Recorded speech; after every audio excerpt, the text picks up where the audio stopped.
Okay రండి madam. కొంచెం ముందు పదండి. ముందుకు వచ్చి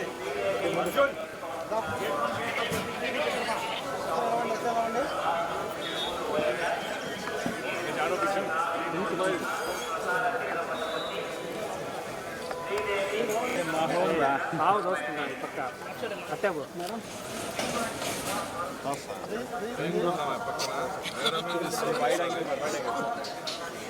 చూడండి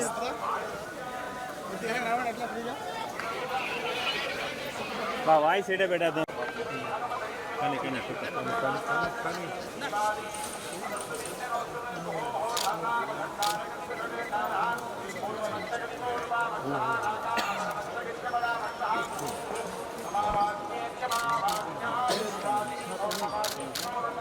పో బాబాయ్ పో.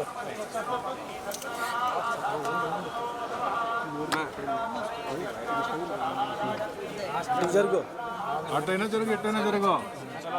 కార్యకర్తల్ని బాబు గారు గుర్తించడం లేదు. వైసీపీ వాళ్ళు వచ్చిన వాళ్ళని మాత్రం గుర్తిస్తాను. ఉన్నాను సార్. సార్ మేము పార్టీకి పనిచేసే వాళ్ళు, నేను రాజకీయం మాట్లాడి ఆమె చెప్తున్నా మా కష్టాన్ని. అలాగే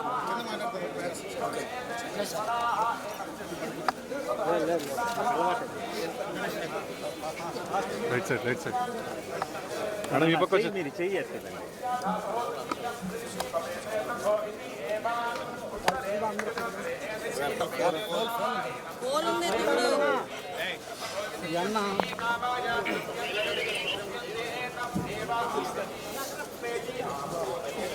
కిరణ్ కొద్దిగా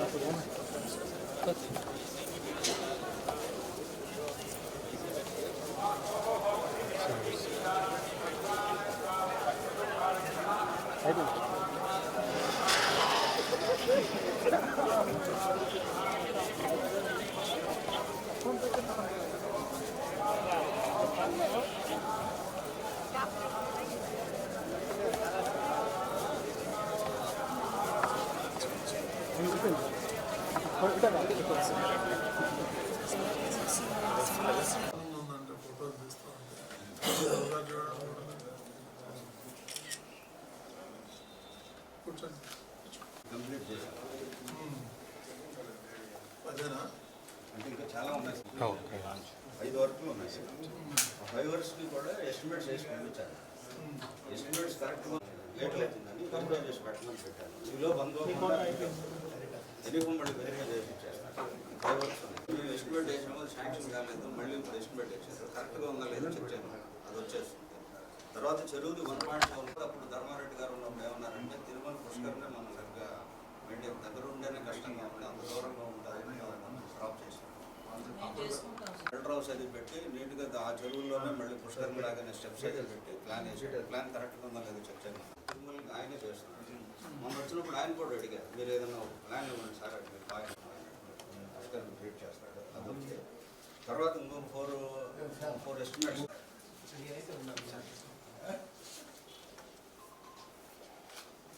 కొండ ఎక్కలేదు, మిగతా ఉన్నాయి. మీరు అడిగినట్లు ఒకటి ఏంటంటే మెయిన్ హైవే నుంచి లోపలికి వంట బాగుంటుంది సార్.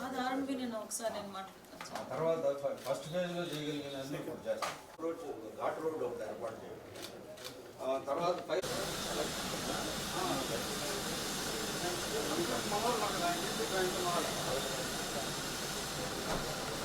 అందరికీ నమస్కారం. ఈరోజు గౌరవ తిరుమల తిరుపతి దేవస్థానం చైర్మన్ గారు నాయుడు గారిని ఈరోజు మర్యాదపూర్వకంగా కలవటం జరిగింది. ప్రత్యేకంగా పాయకరపేట నియోజకవర్గంలో ఉపమాక వెంకటేశ్వర స్వామి ఆలయాన్ని 2015లో టీటీడీకి హ్యాండ్ ఓవర్ చేయడం జరిగింది. టీటీడీకి హ్యాండ్ ఓవర్ చేసిన తర్వాత సుమారుగా అక్కడ కొన్ని కార్యక్రమాలకు ఒక గౌరవ సీఎం గారు చంద్రబాబు నాయుడు గారు కూడా అప్పుడు సీఎం హోదాలో ఆ రోజు ఉపమాక వెంకన్న స్వామిని దర్శనం చేసుకుని ఆ చుట్టుపక్కల ప్రాంతాన్ని ఎలాగైనా అభివృద్ధి చేయాలి అనే ఉద్దేశంతో అక్కడ ల్యాండ్ ఎక్వైర్ చేయడం దగ్గర నుంచి ఒక మాస్టర్ ప్లాన్ తయారు చేసి టీటీడీకి హ్యాండ్ ఓవర్ చేసి అక్కడ టెంపుల్ని బాగా అభివృద్ధి చేయాలి అని ఆ రోజు సంకల్పించుకొని ఆ రోజు ఒక మాస్టర్ ప్లాన్ కూడా రెడీ చేసుకున్నాం ఆ రోజు. అయితే తర్వాత గవర్నమెంట్ మారిన తర్వాత ఎంతో కొంత మీ అందరికీ తెలుసు ఎంతో కొంత కొంచెం నిర్లక్ష్యానికి గురైన పరిస్థితి అయితే కనిపించింది. తర్వాత మళ్ళీ ఈరోజు మళ్ళీ మార్చి 10వ తారీఖున ఉప్మాక వెంకన్న స్వామి కళ్యాణోత్సవం అనేది చాలా ఘనంగా జరిగే పరిస్థితి కనిపిస్తూ ఉంది. సుమారుగా 1,00,000 నుంచి 1,20,000 వరకు కూడా భక్తులు వచ్చి ఆ రోజు స్వామివారిని దర్శించుకోవటం అనేది జరుగుతుంది. ఆ చుట్టుపక్కల గ్రామాల్లో ఉప్మాక వెంకటేశ్వర స్వామి అనేసరికి చాలా వాళ్ళందరికీ కూడా భక్తి భావాలు ఉన్న చుట్టుపక్కల ఉన్న వాళ్ళందరికీ కూడా ఒక ఆనవాయితీ ఏంటంటే ఆ స్వామివారిని దర్శించుకొని ఆ కళ్యాణాన్ని వీక్షించి తర్వాత అక్కడ సుమారుగా 20 రోజుల పాటు జాతర జరుగుతుంది. ఆ జాతరలో స్పైసెస్ అమ్ముతారు. ఆ 20 రోజుల పాటు ఆ స్పైసెస్ కొని తీసుకెళ్ళి ఆ క్షేత్రంలో ఉన్న స్పైసెస్ కొని తీసుకెళ్ళి వాళ్ళు వంటల్లో కానీ వాళ్ళు తినే పదార్థాల్లో కానీ ఉపయోగించుకుంటే వాళ్ళకి మంచి జరుగుతుంది, ఆరోగ్యంగా ఉంటారని ఒక నమ్మకం. ముఖ్యంగా వెంకటేశ్వర స్వామి ఆలయం అనేసరికి వెంకటేశ్వర స్వామి నైట్ అక్కడ స్టే చేస్తారు, సేద తీరుతారు అని ఒక ప్రతీక.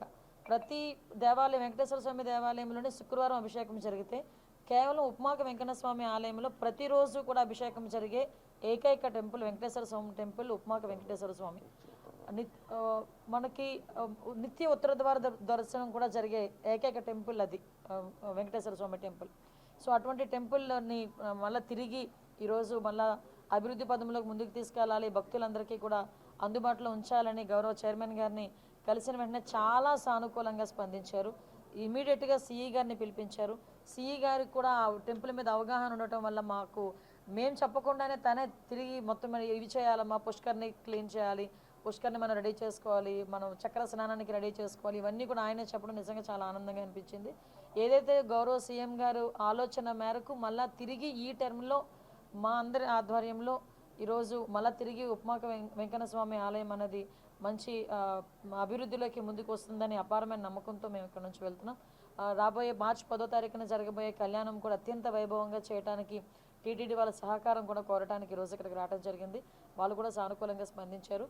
ఆ స్వామివారి కళ్యాణం అత్యంత వైభవంగా జరిపిస్తామని మాత్రం అందరికీ హామీ ఇస్తున్నాం.